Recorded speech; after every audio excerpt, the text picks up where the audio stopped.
नमस्कार दोस्तों, मैं बीपी वशिष्ठ बेबाक एक बार पुनः आप सभी का हार्दिक अभिनंदन करता हूं अपने चैनल योर हेयर कोच पर।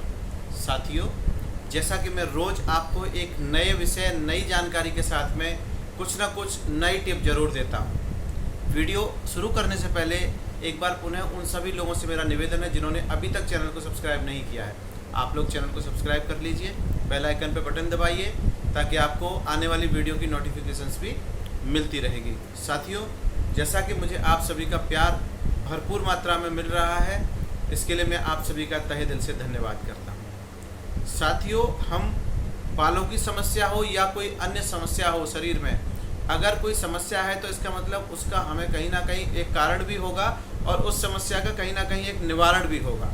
तो आप ये समझ लीजिए, अगर कोई प्रॉब्लम आई है तो उसका सॉल्यूशन भी साथ में ही आया होगा। अब हम लोग को देखना ये है कि वो सॉल्यूशन हमें किस प्रकार प्राप्त होता है। अब जहाँ तक बालों की बात करते हैं तो मैं सबसे पहले उन सभी मरीजों से, उन सभी लोगों से कह देना चाहता हूँ जिनको बालों की समस्या एलोपेशिया एरेटा, एलोपेशिया टोटलिस या यूनिवर्सलिस और एलोपेशिया स्कैरिंग की स्टेज तक पहुँच चुकी है। अब आपको सावधानी की आवश्यकता है। देखिए, जब एक नॉर्मल हेयर फॉल होता है तो हम उसको मैनेज कर सकते हैं, एक्सटेंसिव हेयर फॉल को भी हम मैनेज कर सकते हैं, लेकिन जब बात एलोपेशिया की हो गई तो समझिए कहीं ना कहीं आपकी बॉडी के अंदर, कहीं ना कहीं आपके इम्यून सिस्टम के ऊपर कुछ ऐसा अटैक हुआ है जिससे आपका इम्यून सिस्टम पूरी तरह से गड़बड़ा गया है, जिसको हम बोलते हैं ऑटो इम्यून डिसऑर्डर। अब हम क्या करते हैं, ऑटो इम्यून डिसऑर्डर की कंडीशंस में बहुत सारे भ्रामक, बहुत सारे डॉक्टर्स बड़े बड़े वादे करके पेशेंटों को फंसा लेते हैं और पेशेंट उनके जाल में फंस भी जाते हैं, लेकिन एंड में रिजल्ट क्या होता है, वापस जैसी स्थिति में थे आप ट्रीटमेंट लेने के बाद भी वैसी ही अवस्था में पहुंच जाते हैं। फिर आप सर पीटते हैं कि हमारा समय भी गया, पैसा भी गया और एफर्ट्स भी बेकार हो गए और हमें कोई रिजल्ट उसका नहीं मिला। साथियों, इलाज कराने से पहले, जैसा कि मैं हर बार आपको बोलता हूं कि जागरूक रहना आवश्यक है। तो मैंने जो आज का टॉपिक चुना है वो आपके लिए स्पेशल इसीलिए चुना है कि देखिए, जब भी आपको इस प्रकार की कोई समस्या होती है तो आप डायरेक्ट बालों का ट्रीटमेंट शुरू ना करें। ये मेरी पहली सलाह है आप सभी के लिए। जितने भी लोग मुझे देख रहे हैं, सुन रहे हैं या सुनेंगे इस वीडियो के माध्यम से, उन सभी से मैं पहला एक निवेदन करना चाहूँगा कि अगर आपको एलोपेशिया हो गया है तो मेरी हाथ जोड़ के निवेदन है कि सीधा ट्रीटमेंट शुरू मत करिए बालों का। भाई साहब, आपके शरीर के अंदर और भी बहुत सारी बीमारियाँ इसका मतलब पहले से हैं, अगर नहीं हैं तो साथ में चल रही हैं। जैसे किसी को लिवर की दिक्कत हो गई होगी, किसी को किडनी की दिक्कत हो गई होगी, किसी को थायराइड हुआ होगा ज़रूर, कोई डायबिटिक होगा ज़रूर, ठीक है, किसी को और कोई सी बीमारी रही होगी। तो जितने भी इम्यून डिसऑर्डर्स हैं, इम्यूनिटी की जितनी भी बीमारियां हैं, वो कहीं ना कहीं आपके अंदर पनप चुकी हैं। तो ज़रूरत क्या है आपको, पहले उन बीमारियों को ट्रीट करना। आप एक बात जान लीजिए, किसी व्यक्ति को कोई परेशानी नहीं है, सिर्फ उसको थायराइड है। अब थायराइड से भी बाल जाते हैं, एलोपेशिया होता है।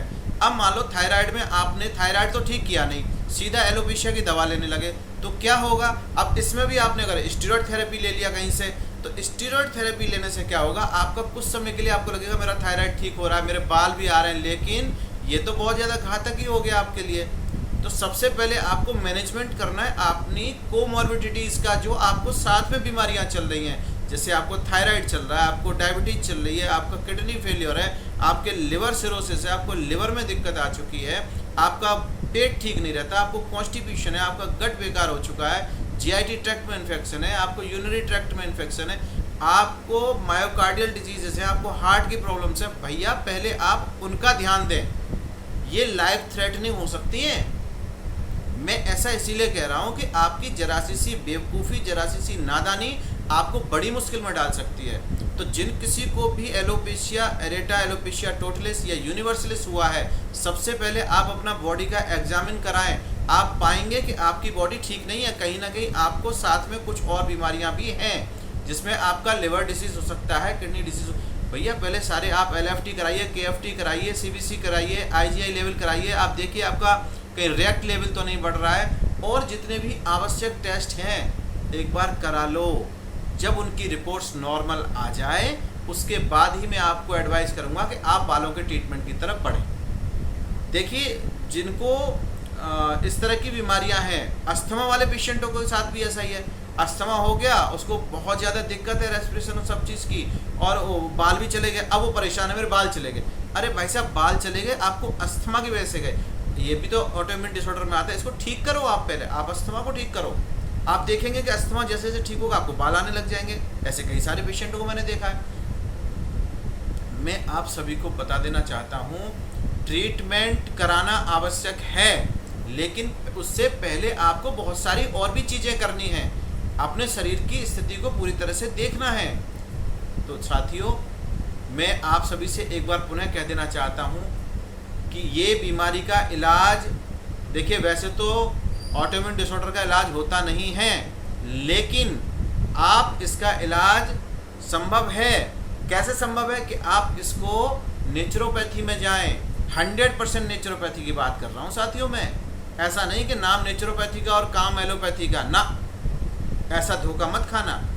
तो आपको नेचुरोपैथी में जाना है, अपनी बॉडी के रिदम को ठीक करना है, अपनी बॉडी की बायोलॉजिकल क्लॉक को ठीक करना है, अपना खान पान ठीक करना है, अपनी लाइफ स्टाइल ठीक करनी है, आपको योगा मेडिटेशन करना है।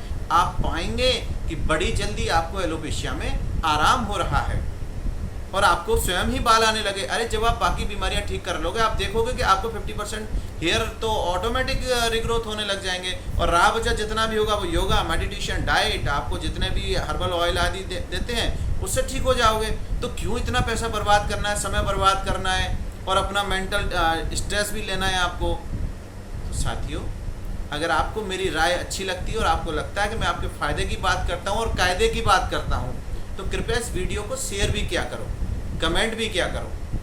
आज के लिए इतना ही दोस्तों, कल फिर मिलूँगा एक नई वीडियो में एक नई टिप के साथ। तब तक के लिए धन्यवाद।